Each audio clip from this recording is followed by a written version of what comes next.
and welcome to the Big Apple School Podcast, the weekly English show where we speak about everything under the sun. The major goal of this show is to help you improve your English and, of course, learn something new. My name's Katya, I'm your host, and today with me is Ken from Manila, Philippines. And Benjamin from London, England. So, before we jump into the topic of education, I have a little request to our listeners. So we here at Big Apple School always want to become even better. And for that, we need your help. So what can you do? You can subscribe to our pages on any platform where you listen to our podcast, be that Yandex, Google, VK, Apple. You can rate and review our podcast. Leave comments and feedback and send your ideas about our next episodes, and it will help us a lot. So thank you in advance. And now let's jump into this world of education. Here we go. So I guess since we're talking about education, both school education and higher education, I think I need to ask you about your educational background. So where did you study? What was your major? Right. Well, let me start by saying that actually, I went to two different universities because I started off at, it's called University of Santo Tomas. It's the oldest university in Asia that was founded in 1611. Ooh. So I went there and my major was, so it's Bachelor of Secondary Education, major in English. And then I had history for my minor. But then again, after about a year and a half, I decided to transfer to another university because I felt like, I wanted to have more freedom. And by freedom, I meant like academic freedom and the freedom to choose, which, for example, subjects that I'd like to take and the time as well, like when to, study them. So after that, I moved to the University of the Philippines, which is a state university, contrary to the, University of Santo Tomas, which is like a private university. So there, I took up the same, major. And so that's my background, educational background. So you have a bachelor degree then, and right, and then in 2011, I took up my master's degree, so language education. But unfortunately, I wasn't able to finish it because after a year, I decided to, have some adventure by, And here you are, yes, 8 years later. Exactly. But just to give a bit of a background for those who are not familiar with me. So I wasn't able to finish it because at some point I felt bored and I thought, I want to have some kind of experience. I want to work abroad. And that's, this whole idea of, working in another country came to my mind where, of course, the rest is history. I went to Kazakhstan, worked there for nearly 5 years, and now here for more than 2 years and a half. So, yeah. Wow. Unfortunately, though, I wasn't able to finish my master's degree. So I wish I had finished it before I left the Philippines. So do you regret it then, not finishing? I don't know. It's like 50-50. On the one hand, I sort of like regret it because, that could have been a great addition to my credentials. On the other hand, I just couldn't wait anymore at that point. I thought to myself, I gotta do it now. Well, and your master's was supposed to be in language education, right? Exactly. And now you have more than 8 years of experience. So hopefully it's more than enough to make up for that. Oh, I think so. I think master's so. degree. And as far as I know, you also constantly take courses on teaching English as a foreign language. So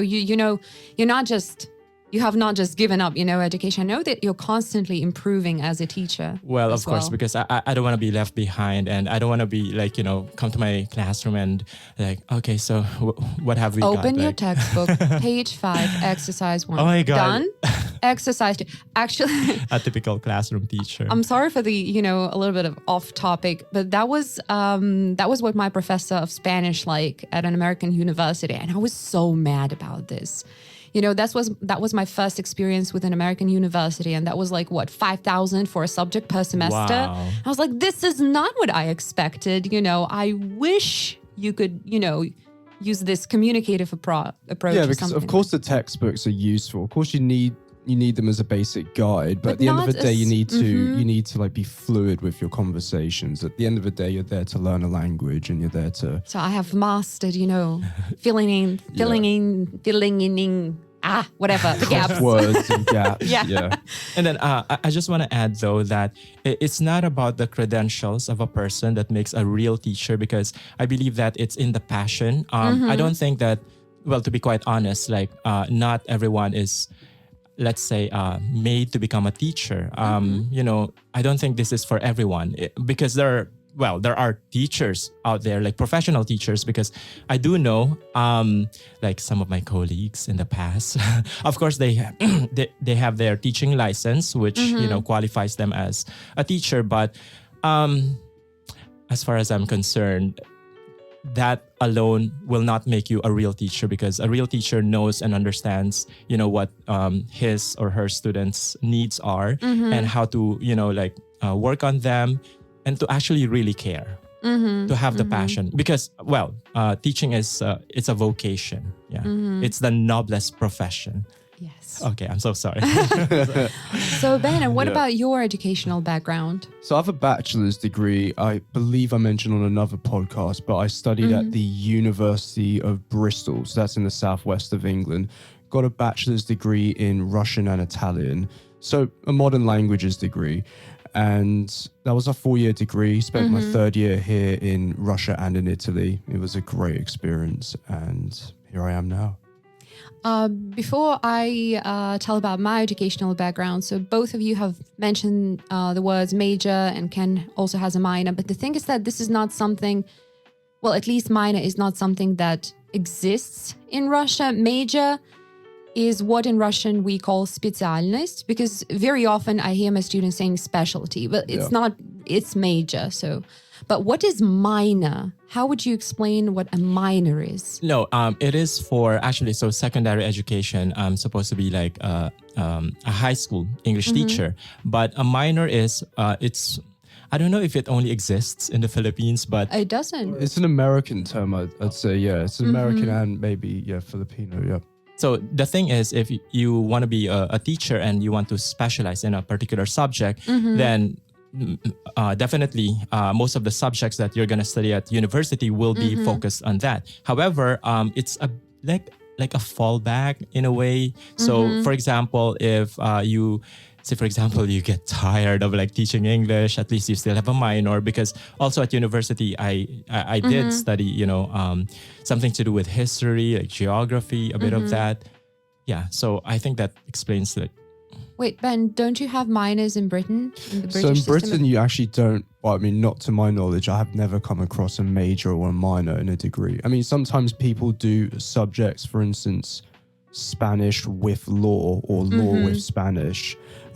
Usually the word with is in the degree. It's not minor or major, but Interesting. perhaps it plays the same function as a major or minor. So basically, minor is another area you focus your studies on, and they don't need to be related, because I have two marvelous examples. One is my friend who majored in business, minored in religion, and then I have a student, a real star. So her major is biochemistry, which is a double major, which is already tough enough.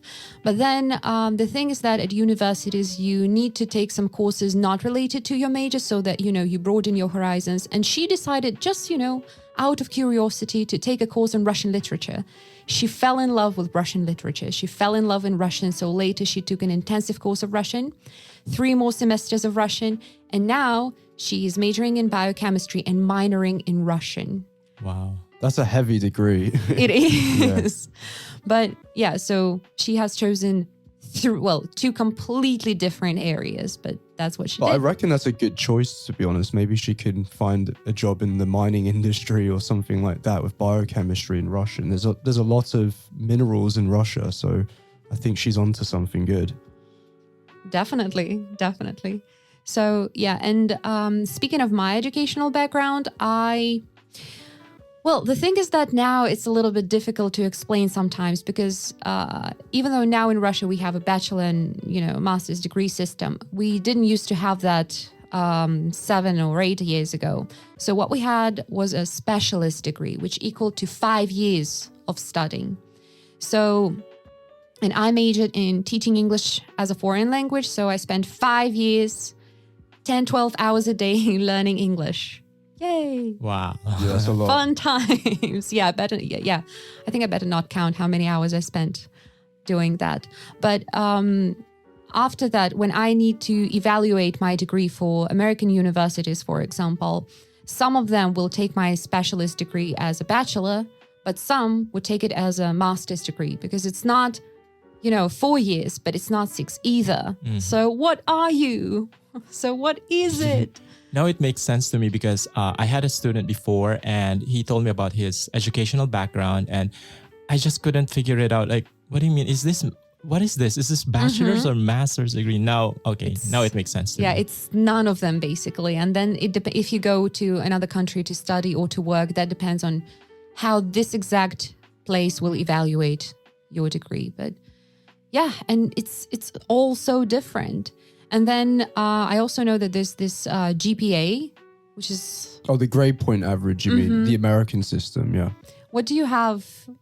Is there a word for that? Is there a different word for it in so Britain? So in the UK, at least for England, because Scotland has its own different system, which I'm not too familiar with. But Scotland has its own everything, I guess. It has its own everything.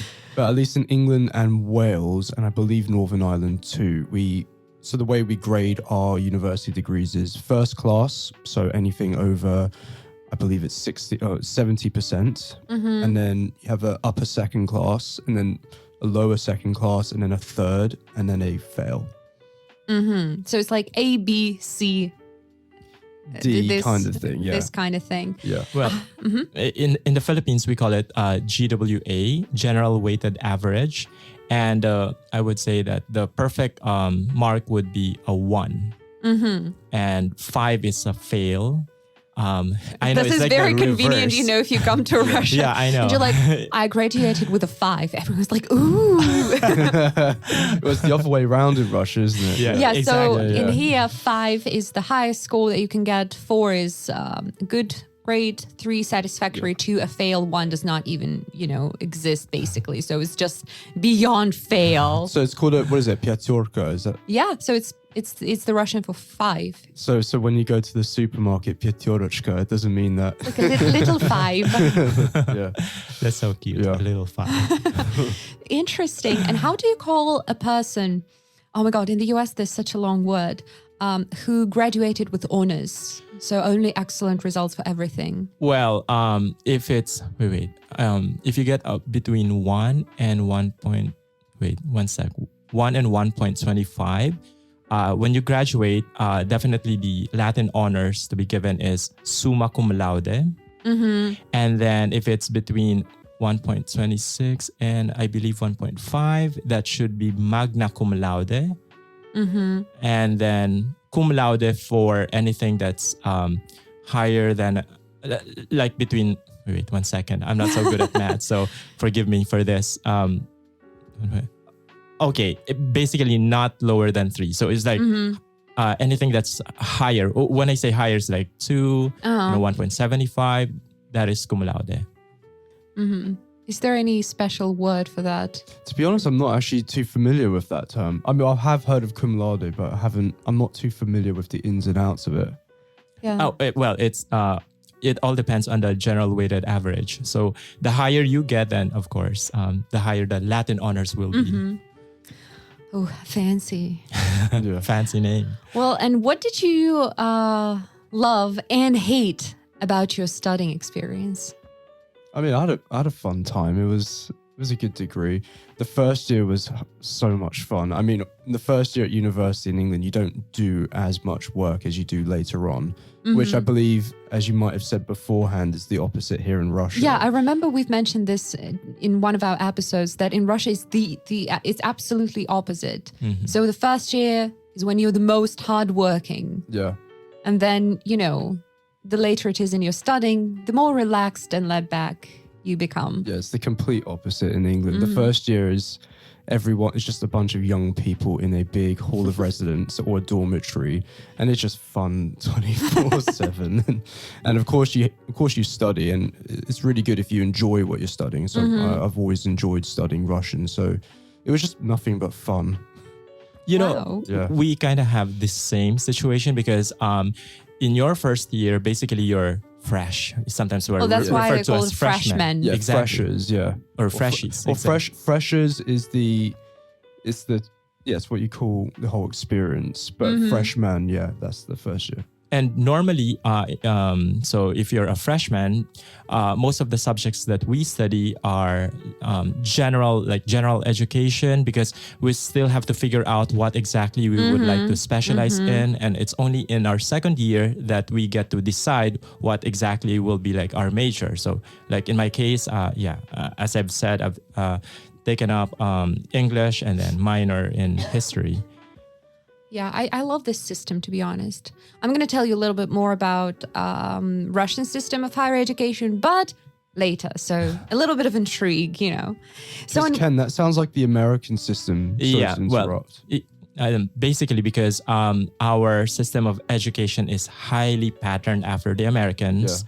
Well, just a bit of history, of course, we were colonized by the Americans. And, you know, it's funny because you would think of the Philippines, well, at least our neighbors, because I don't think, you know, people here in Russia are really well aware of, you know, the Philippine history, but we were colonized by the Spaniards, and you would think that today we would speak Spanish. No. So we have two official languages. One is Tagalog, the other one's English. Tagalog is basically, I would say 40% of the words are borrowed from Spanish. That's why in our language, you would really hear, you know, some Spanish words, but we don't really speak Spanish sentences. On the other hand, when the Americans came, they educated the whole country, and it was mandatory to learn English, and that's why English became like our one of our official languages. Well, your last name's Amante, isn't it? Does that mean lover in Spanish? Exactly. Yeah. How do you know? Right. Because it's similar to Italian in that sense. You know, it's funny because when you go to the Philippines, you look at us, you see totally Asian looking, you know, like people Yeah. with an English first name but Spanish surname. So, for example, my real name, by the way, is not Ken. It's JR. So JR Amante. Or, for example, my friend. So his name is Michael de la Cruz. So it's like Asian, but with an English first name, Michael, and de la Cruz for I think surname. this is what makes you, you know, outstanding. Okay, but not so Asian in a way, because just like what you said, in terms of the education, it's patterned after the Americans. And in terms of the mentality, I guess we're not so Asian in a way, unlike the Thai people, Indonesians, Malaysians. We're, I don't know, it's like a mix of a little bit of Europe, a little bit of, you know, American, a little bit of Asia. Yeah. Okay. Yeah, really friendly Asians. I mean, almost everyone I've met from the Philippines has been really friendly. And Well, I'm happy to hear that. yeah. All right. And what about school? Well, school in general. Is it divided into primary school, secondary school, high school? What's the situation like?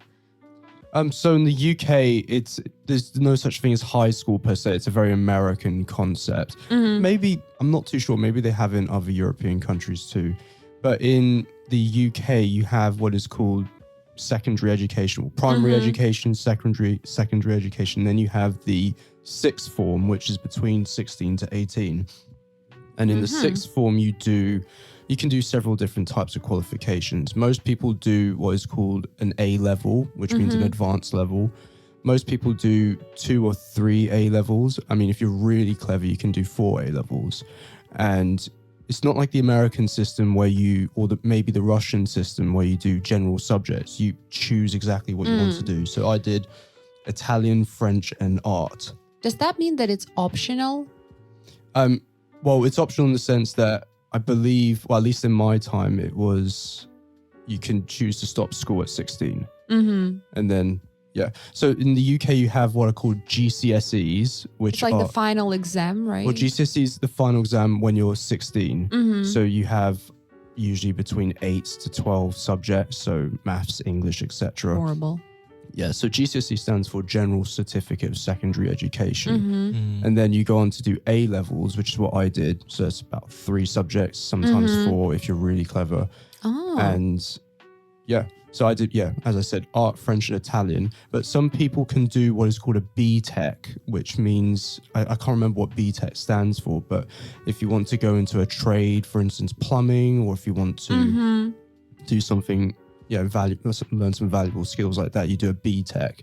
And there's also, Ken, you might have heard of this, the International Baccalaureate. Yeah, so that's been... IB. Yeah, IB. That's been introduced to the UK as well. What is that? So it's a number-based system. It's more of a well-rounded upper education, I'd say. Yeah, so A levels, they're much more specialized, whereas IB is much more of a rounded kind of American style of education. Everything is so different. It's enlightening.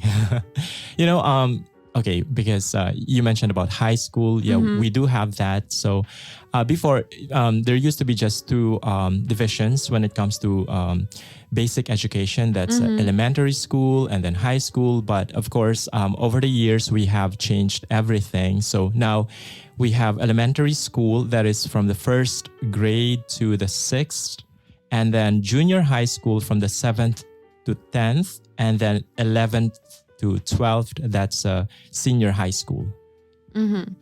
So, and at what age does school actually start? So primary or... Right. So now we have what we call the K to 12 system. So K stands for kindergarten, and children can go there as early as 5 years old. So in total, we have 13 years of basic education. Unlike before, which used to be like, 11 or 12? But now it's, expanded to 13 years. Yeah, I think it's the same in the UK, where it's about 13 years as well, something like that. Yeah. So it's interesting how both in the UK and in the Philippines, it seems that kindergarten is included in the education. Yeah, I guess Since it's K to, what is K to 12, you said? Yes. Because in Russia, I think it's not usually considered as education per se. So it's just a way to get rid of the child during the day. I'm sorry, no. Well, but, have a place where the child is looked after, I would say, and cared for. But yeah, wow. Because in Russia, kindergarten is optional. So for example, I only went to kindergarten at the age of 3 for like a year. But then we have primary school, which starts at 7, but then you can go there at the age of 6, as I did, for example, and it's first 4 grades. And in the past, the 4th grade did not exist. So it was 1, 2, 3, 5. For some reason, I have no idea why. Yeah, and then we have middle or secondary school, which was from grades 5 to 9. And then 10, 11 was like an equivalent of high school, I would say. But so what surprised me, for example, in the US is that each school, primary school, secondary school, high school, they're all different buildings. Is that the case in your country? It's the same thing. Yeah, the same. Really? The same. Yeah. Isn't how? Well, It's just, to me, it's so unusual. I think there are only several schools here in Novosibirsk which have separate building for primary school. But that's only because, now there are so many kids and they physically have no space for everybody in one building. But yeah, other than that, it's usually everyone from grade 1 to grade 11 in one building. that's okay. That's interesting. It's kind of hard for me to imagine because, in the Philippines, just like probably in the UK, so it's really separate. So primary school goes to that building and then, high school, another building. So we don't mix them up. Interesting. I wonder what's better. I think there's no such thing as like better because it's just different, totally different systems. But I can say for one thing that when you have first graders in the building, even if it's like 1 or 2 classes as it was when I was working at a school, it's chaos during the breaks. Yep. Real chaos because they're so little and they're so loud. So loud. I can just imagine. And in the primary school, do kids get grades? What do they study? What do they learn? Do they have subjects? Well, I guess they get stickers and pats on the back and And good job, well done. A star, yeah. But what do they learn? Do they have subjects like, okay, we now have math, now we have English, now we have art? yeah. You learn maths and then The basic subjects like mathematics, science, English, of course. And then we have our other language, Filipino, history. I don't know. It's like typical. I don't know. Isn't it universal? Or maybe I'm just assuming that, it's the same worldwide. I think it's more or less the same. Yeah. Well, there might be some changes. Well, I here know and in there. Scandinavia, they have a completely different system where you don't even start school until you're 7, 8 years old. I mean, I could be wrong, but they start much later there and they don't really see the point of school before that age. So I'm not sure how it works there, but it's supposed to be a much more relaxed style of education out there. Interesting.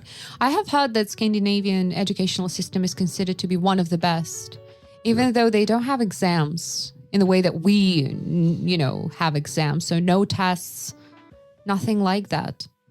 But yet It works for them. it does. It does. There are so many interesting videos where education experts from the US or from other countries come to Scandinavia and they're so shocked. They're like, how come that you don't have exams? How do you evaluate what a student knows? And they're like, well, apparently they have a system. So, I mean, I'd see the merit in seeing pass and fail. I mean, if you can do something, you can do something. Well, depends, of course, because some people, when it comes to learning languages, some people speak better than others. So, Right. So I guess it's kind of hard to evaluate that. and then again, if you want to, let's say, apply for university later in a different country, you need to prove that you are better than other applicants. So why do you need to be chosen and not another person? So I really wonder how they do that. But that was all right. And what about middle school? So what grades is it? And how many subjects do people usually study there? And do they have a choice? Well, in the Philippines, of course, everything is controlled by the Department of Education, which is, of course, in charge of the basic education in the Philippines. I don't know. They don't have any choice. So it's mandatory to take all the subjects. I'm just not quite sure at the moment how many there are since I've been away from school for many years now. So unfortunately, I cannot provide you with the exact figure. But all I can say is all subjects they're fixed. So no options. Then what's the situation like in England? So yeah, middle school, I mean, as I said before, you have GCSEs and that's essentially what middle school is. So between the ages of, I guess, 14 to 16, you learn your GCSEs. May I ask you a question about it? So it's an exam? Yeah, so there are various different exams. So so you can have a GCSE in math, a GCSE in... Exactly. So some are mandatory, like maths and English, well, kind of mandatory. Some people just don't do it. But maths and English and at least the basic sciences are mandatory. Then you also have other optional subjects such as geography or history and then perhaps arts. So, and does your choice depend on what you want to study further? Yes, it does. So when you do A levels, you usually have to meet a certain criteria at your GCSEs. So if you want to do maths for A level, you have to have at least an A. At least an A. Yeah, at least an A. Not that there are many options that that are above an A. I mean, maths is a great subject. I wish I were better at maths, but yeah, I only got a B in maths. I can relate. Yeah. All right. So that reminds me of the exam that we have at the end of school time, which is YGE. So it's like a state exam. And then you can take a state exam in different subjects, but you have 2 subjects that are mandatory, which are Russian and math. And then math can be of 2 types, basic and like advanced, I think. Yeah, something like that. So you take advanced if you need to provide the exam results for your college. Yeah. But then for example, if you're applying for college and you want to major in foreign languages, you don't need, advanced math. So, but it's so I just wonder what it's like, to take exams in your countries, because with this state exam, it's a nightmare in a way that so first of all, you never take it in your own school. Because, apparently they think that, your own walls can help or something. No, so the students are taken to different schools. Then you come there, you have, this metal detector. So you need to put all your phones, in some kind of a locker or something like that. So, so that you're not cheating. Well, fair enough, yeah. But I was a teacher at some of these exams. So the thing is that when students come, they have, closed envelopes on their tables. So before that starts, there are cameras in every single room. So you need to show the envelope to the camera, like, this is one side, this is another. We can see that it is closed. And you have to say it out loud, very loudly. Like, I am counting the number of envelopes, 1, 2. So you can see, how many envelopes there are in the room, how many envelopes will be used by the end of the exam. That's really good. That's really secure. Very. And the thing is that the teacher is not allowed to have anything, not a book, not a notebook, nothing. That's really strict. So that, they eliminate the possibility of helping any student. And then if a student says, I need another, piece of paper, a draft paper. So you take a sheet of paper, show it to the camera that it's, blank on both sides. Wow. Give it to the students. And the thing is that before they start writing, they put their, passport data so that there are no names on the blanks. And the thing is that you need to check the name on the blank, the photo and the information, but you are not allowed to touch their passport. So you have to stand and say, could you please open your passport? Thank you. And then you move to the next person. You are not allowed to touch anything. So you have to be like Harry Houdini to cheat. Basically. Yeah, if you want to cheat. And you can imagine if anyone is caught cheating, actually caught cheating, the results for the whole building, are voided. They're voided. Yeah, Oh my God. Wow. So, and I think this is too much stress. Although students still find ways to cheat, of course, because students be I'm students. intrigued. How do you know of any methods of how students are cheated? And it's literally like boarding an aircraft. You have to go through security. Well, I know that some people, they put some paper or cheat sheets into their pockets or, under their feet and their shoes. And then when they go to the bathroom, they kind of, read something. Although, how can you possibly know what you might need? Unless it's like formulas, maybe. Yeah. But yeah, and you can later, see all these cheat sheet papers in the bathroom on the floor. Because when you get outside, you're like, I'm clean, So yeah, it's... To be honest with you, while we're still on this subject of like cheating, I don't know, like, I'm not saying that I was a perfect student back then, but I'm just saying it's almost like impossible. Like it's so hard for me to do it because firstly, I feel guilty easily if I were to do it. And especially in the kind of system that you have just described to us, if I were, like one of them, it would be extremely difficult if I even had, any desire to do it. I would be discouraged after listening to what you've said because there are basically you would be cameras. exposed to, easily. Yeah. So, and I don't want to be the reason for the test, for the entire test to be considered void because of me. That would be a huge embarrassment. And, basically I would be blamed for everything.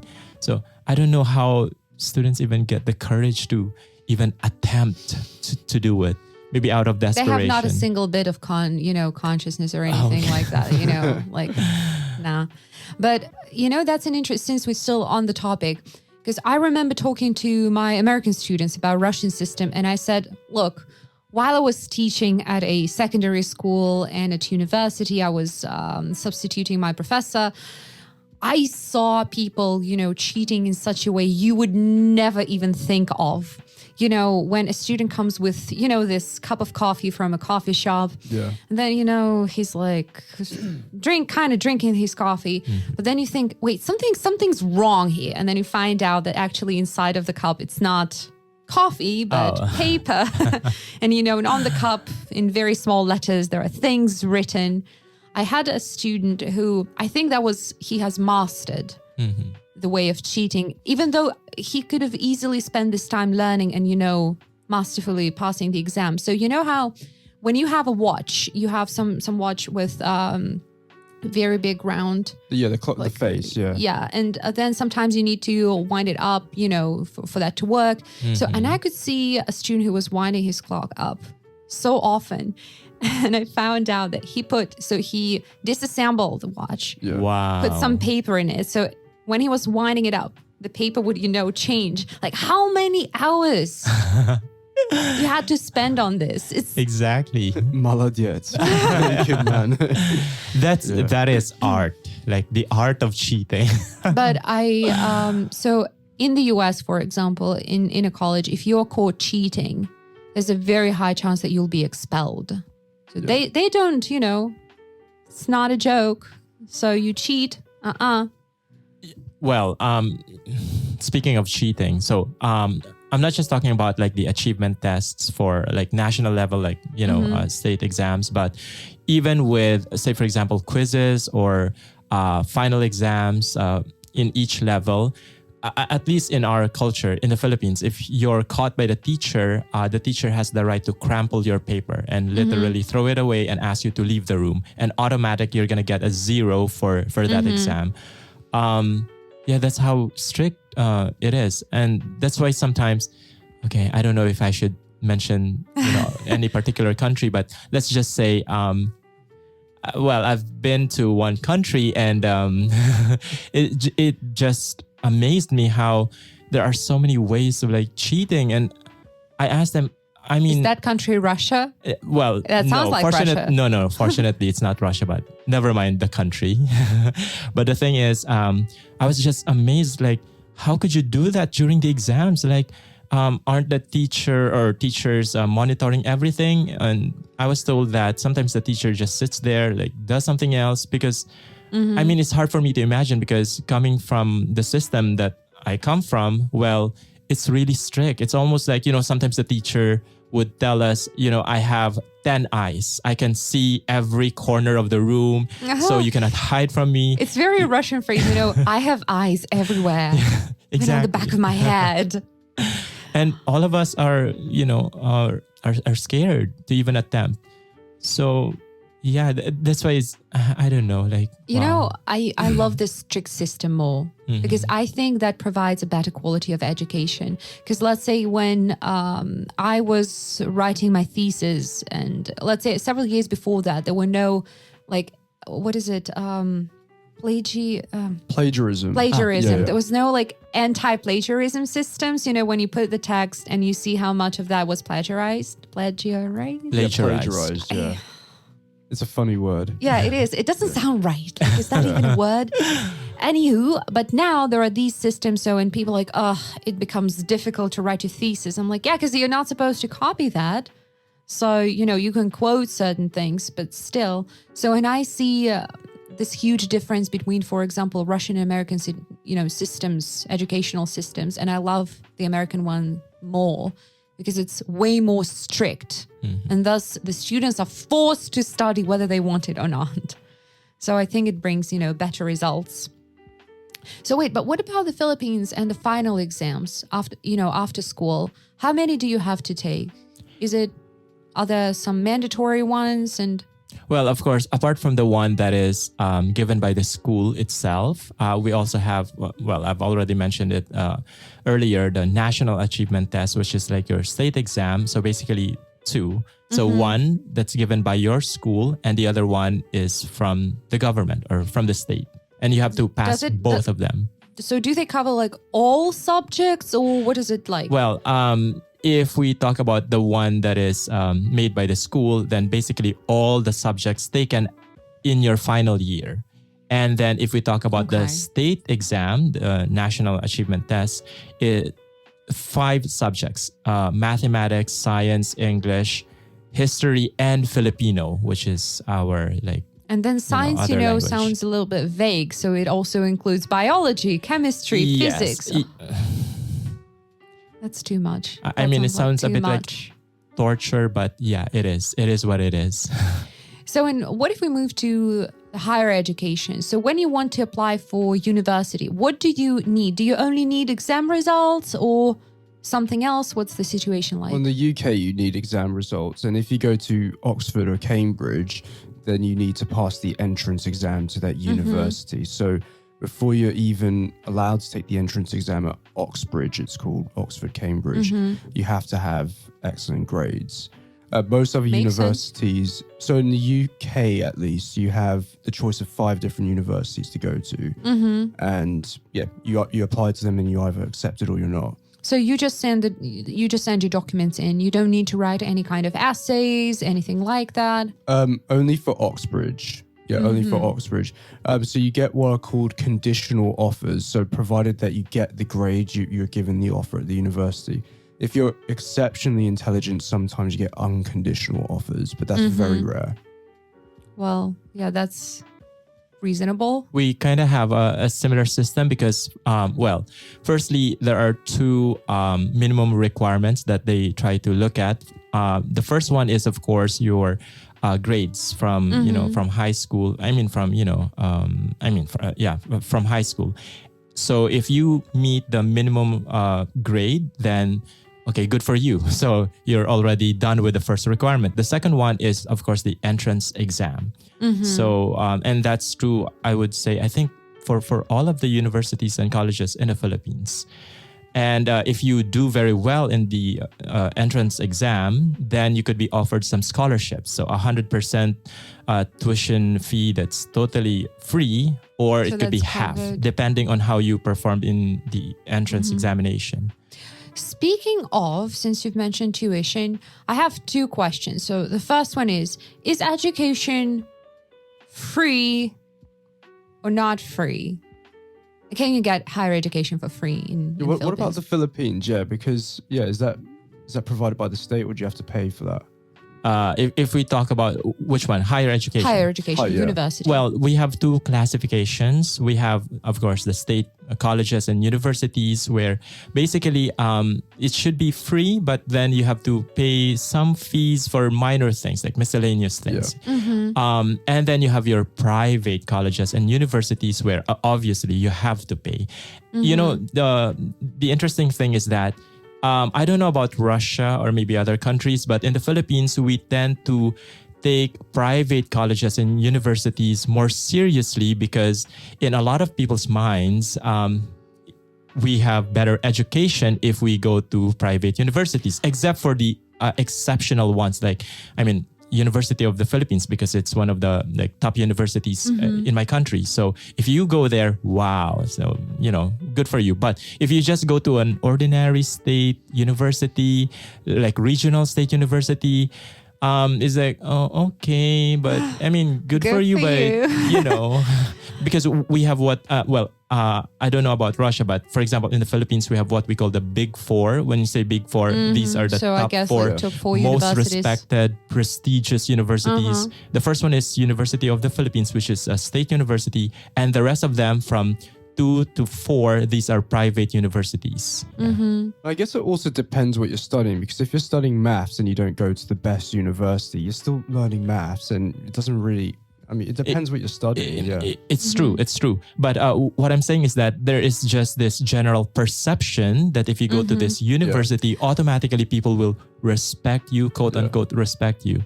But then again, there are also other universities that are not in the Big Four, but they do very well in certain specializations that they think, you're still good. I actually had a question about that, about private and public universities. And that's fascinating because in Russia, private universities are not really trusted and respected. There are very few of them, and usually they do not, they're questionable. Do they really have a license? What kind of education do they provide? So if you say that you graduated from a private university, you are less likely to find a job, for example, especially a good job. So public universities have way more trust in them. When I heard that for the first time, I was surprised that really, it kind of destroyed my whole idea because, okay, wow. Okay, well, different country, different system, I guess. Absolutely. So, and what about British education? Is it possible to get education for free to get full? At least, so in my father's day, when he went to university, he got free education. He was lucky. When I went to university, it cost, the tuition fee was £3,000 a year. So you can get a student loan for that. And then you can get £3,000. Yeah, but now it's £9,000 a year. Okay, let me say 9,000. Just so you understand, the college where I'm teaching, it's $80,000 per year. Ridiculous. Wow. 80,000. And I wish I could say, that it's just because it's, in top 3 and that's where Hillary Clinton studied. No, in averagely it starts at, I think, 50,000 per year. It's insane. Which is horrifying. You can't, what exactly do you need to sell? Okay, Google, what body organs does a human not need to pay for the tuition? But you say so. It's, let's say, £9,000 per year. But is it still possible to get some kind of scholarship or anything like that? Yes, it is possible to get scholarships, absolutely, yeah. Which can sometimes, I believe, constitute 80% of the tuition fee. So, yeah, it really depends on how much of a молодец or who you are.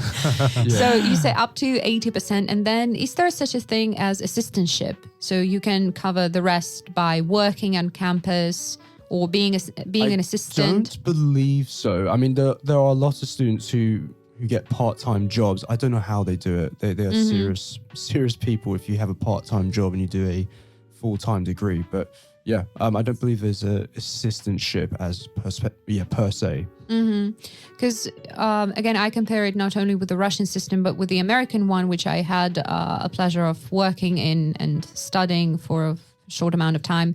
Anyway, so in there, it is possible to get full scholarship if you have exceptional success in sport, for example. Americans love sport. Yeah, they have the sports scholarship. So sports scholarship, yeah. So if you're good at football. Absolutely, football. Yeah.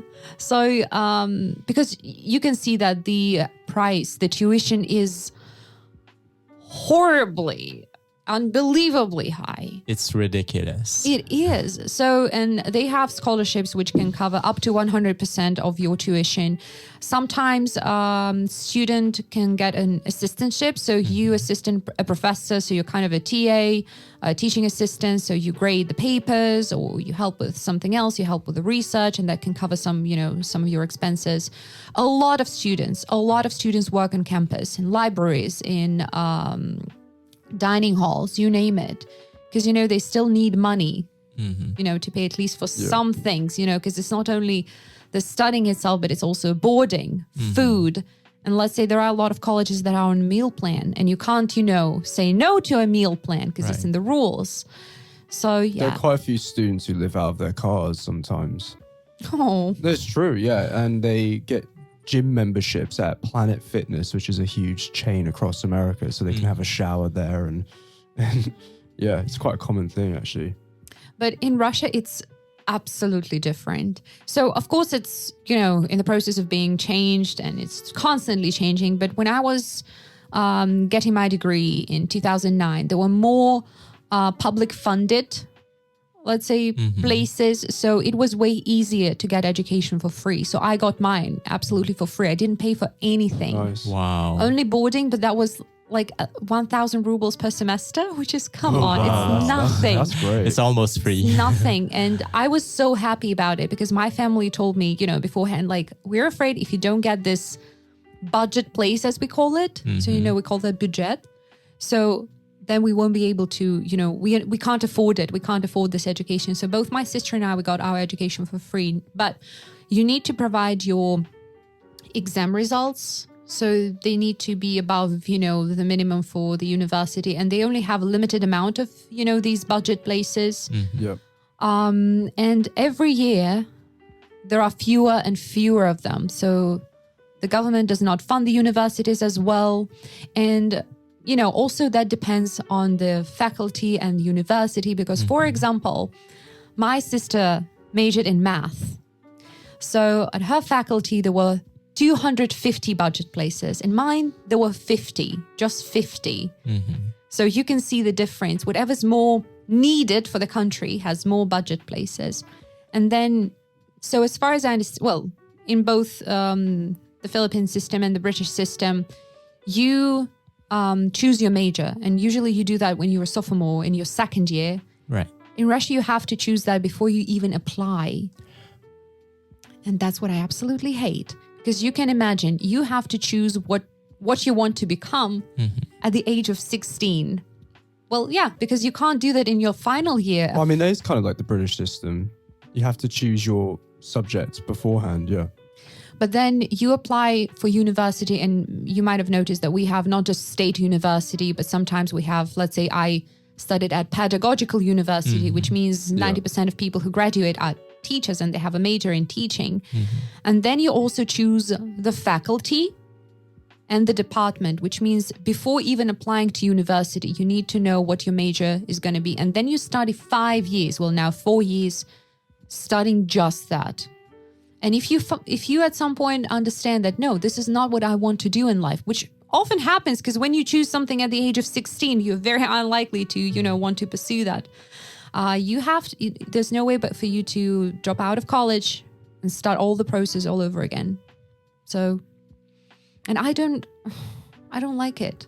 Well, that's unfortunate. And this is the reason why I hear a lot of some of my students who would say, for example, they took up a particular major in college, and then they end up with a different job once they, graduate from university. So, I mean, I'm not saying that, it doesn't happen in the Philippines. Of course, it also happens. And sometimes midway, for example, in their second or even third year, they, realize at some point, okay, I don't think this is my, this is the path that I'm going to. So they make a last minute change, and that's actually allowed, so they can shift to another kind of major so long as you meet the minimum requirements. Anyway, there are some similar subjects, and then you have someone who will check everything so that they will be credited. And then you can sort of study again, but not the whole thing because you've already you can satisfied. have an additional year, for example. Yeah. And I love this system because let's say in the US, your first year, it's just your first year. You have some subjects you think you might like. You have some mandatory ones like writing, English writing, because, students usually are not taught how to write well at school, different essays and whatnot. And then your second year, this is the year when you have to declare your major. But then if you at some point understand this is not what you want to do, you can change your major until the end of your senior year, so the third year. But then you will most likely have to study for another year. Yeah, do an extra year. Actually, for those listening, so very often during my lessons, I hear students struggle how to say, how to express things about their years at university. And they say, when I was in my first grade, I'm like, no. So just who's listening, who's struggling with it, you say in the first year, in the second year, and then there are names for each year. So first years are freshmen, and I think it's... Yeah, I mean, in the UK, you can say in my first year, in my second year, but in the US, it's more in my freshman year. In my freshman. Exactly. Sophomore. Junior, senior. Junior and senior, yeah. It took some time for me to remember, junior and senior. I used to mix them all the time. But yeah, freshman, sophomore, junior, senior. And senior, right. Yay. I've got a question, actually. Is the Russian education or higher education system, is it based on the Soviet system? Would you know anything about that? Are there similarities between the two? Pretty much. It's pretty much the same. But also that depends on what exactly you study. Because let's say if it's math, you're most likely to even have Soviet textbooks. Nothing has changed in that. Yeah. So when I was studying in 2009, oh God, that was so fun. Because we had... the subject of practical grammar, and the textbook we had was printed in 1986. So there were a lot of examples to translate about kolkhoz. Yeah. Things like that, farms, collective farms. Yeah. And you're like, I don't think I'll need that in my life, except to mention that on a podcast, But that's it. Why? Why do I need that? No, give us something more modern. So I think that depends on the subject and on a professor as well. Because we had young professors who used, technology, who used modern textbooks. But then you have someone who's 75 who teaches, with a textbook printed in 1986. Wow. Was it all the same grading system? So it was пятерка? Yeah. It's not really changed. I know that some universities try to implement this point system. So in order to graduate, you have to collect certain amount of points, or 10. It's like 10 grade system. So it's not the 5 that is the highest, but the 10. But no, most of universities is still good old пятерка. Yeah, пятерка. I like how that sounds. Yeah, all students do too. You know, it's way better than 3. Way better. So so in the American universities, there's also this system of credit and audit. Do you have the same system in the UK and in the Philippines? I don't believe so. Could you explain a little more? So credit. So the thing is that when you study, in order to graduate, you have to get a certain amount of credits for each subject. I think I have heard of this. Yeah. So yeah, for each subject that you take, when you take the exam, depending on your result, you will get a certain amount of credits. Usually it's around 2 or 3. And in order to get a bachelor degree, you need 120 credits. So thus you can, think how many subjects you can take per semester or, per year. So it can vary. But sometimes there are some subjects that you kind of want to learn, but you don't really want to do all the homework, or, you don't want to pass an exam or take an exam, I'm sorry. So in this case, you can take it with an audit, which means you are a free listener. You can just come to lectures, listen to them, but you don't have to do any homework, and you can't really join, the discussions. You can't join any projects. So you are there just, as a little ghost. Yeah. You're just listening, remembering, but it does not affect, your degree anyhow. So, I mean, we have such a thing like a credit, but audit, I don't think we have that, because I just remember, while you were describing it to us, I was trying to remember my transcript of records. I did see the word credit there, like 1, 1.5, like 2. But audit, no, I don't think we have such a thing. Yeah. What about you, Ben? There were some open lectures at university which you could go to. So, for instance, there were some philosophy lectures, but I'm not too sure. I mean, perhaps it does exist. I'm just not particularly familiar. Because, for example, when I was an exchange student, I had to take 2 subjects per semester. But since my major goal in there was to be a cultural intermediary between the countries, so I was assisting, I was organizing events. So study was not my priority, and it couldn't be, because again, that was not the goal of the program. And I decided to audit some of the subjects, and some professors say, okay, you are auditing it. I don't want you to speak during the lectures. Well, during the classes, I'm afraid. So you're auditing, so you're taking the time of students who actually, get this for credit. So, but some allowed me to, join the discussion, to participate during the lessons. For example, my linguistics class. So yeah, it depends. The biggest difference is not only in the credits that you get or don't get, it's also the price. So for example, one subject can be, 5,000 per semester, 3,000 per semester. Auditing is 300, 400. So, when you still want to learn, but you don't want to do things, and also it's cheaper. Although, as an exchange student, I could take 1-2 subjects, even last year. And the thing is that my college, Wellesley College, has a cross-registration with MIT, which means our students can take subjects at MIT. MIT can take subjects at Wellesley, because Wellesley is more of humanities. Right. MIT is tech, so they have better labs and everything. And I asked them, can I take a subject at MIT? I want to audit it. Technically, since I can audit subjects at Wellesley, I'm supposed to be able to audit some subjects at MIT. So they reached out. So my department reached out to MIT, and they said, well, since technically she's not enrolled in Wellesley College, she can definitely do that for the full price. And I'm like, okay, so how much is the full price again? And they said 9,400. So 9,400 for a class that means once a week. Right. Jesus Christ. Once a week. Can you imagine every single lesson that you have on this subject is more than $500. You will never want to skip a lesson. I mean, ever. not to diminish universities, but at the end of the day, you can learn a lot of this stuff on YouTube. Right, It exactly. depends what, I mean, there's some excellent maths lectures on YouTube. I mean, I'm not particularly amazing at maths, but there was a time a couple years ago when I was trying to sharpen up my maths, and But then there is some formidable material on. I think it's amazing when you have some theory that you need to learn. But if it's practice, if you need a lab, if you need something like that. Well, yeah, like chemistry or yeah. Yeah, and I wanted to take a course in instructional design, and this is the area that is still developing. What's so instructional design? That's instructional design is designing syllabi, courses, especially online courses now. oh, okay. So basically, that's a person who stands behind every single course at university.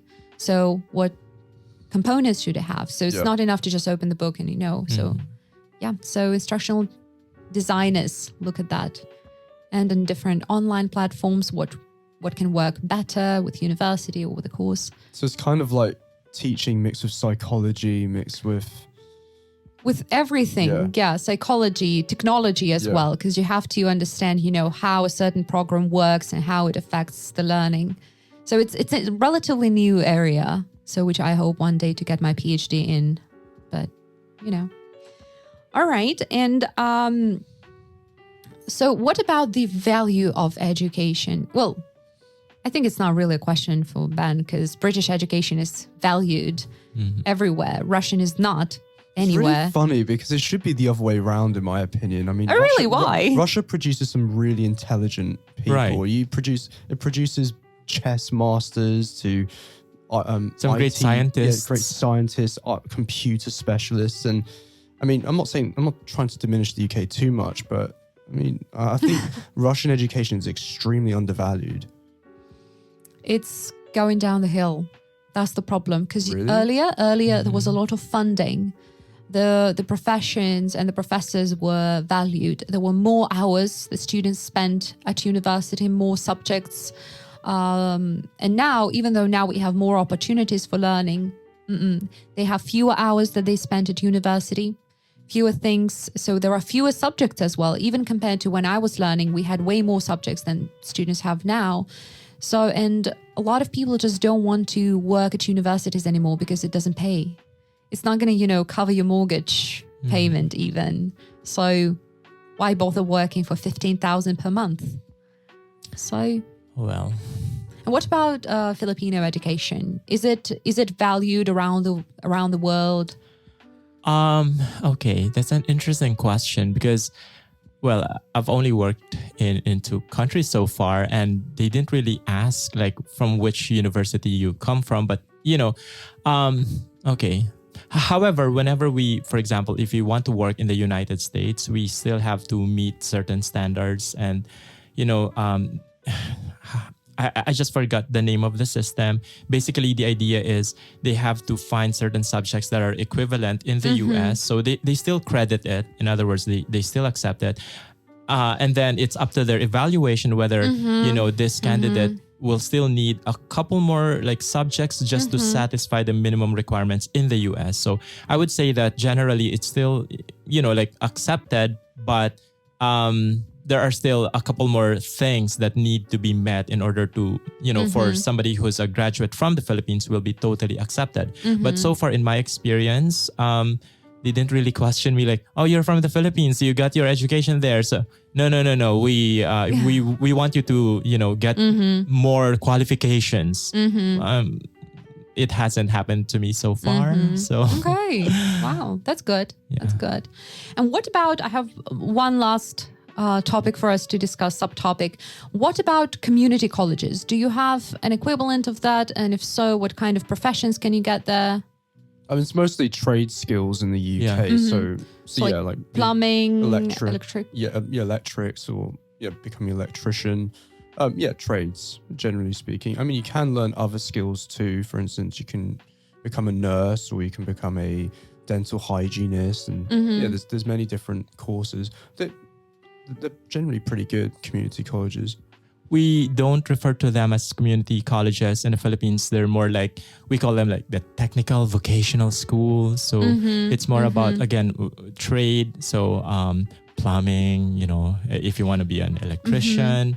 So basically, of course, you spend time there much shorter. And if you want to do like a shortcut and have a profession, then you go there after finishing or completing your basic education. So yeah. And what's the attitude to them like? Because in Russia, they are not really respected. Well. Even though, a profession of a plumber or an electrician or someone like that used to be quite respected. It was like, okay, you do useful job. Well, now in the UK, things are changing very fast. Plumbers make really good money. So do electricians. It's a really respected thing now. Whereas I guess 20 years ago, it wasn't so much the case. Whereas now, if you're a plumber, if you're a tradesman, you've got a secure job. Same in the US. Wow. Which, shocked me when we had to call a plumber on a weekend in the evening, and the bill was like $450 for like 15-minute work.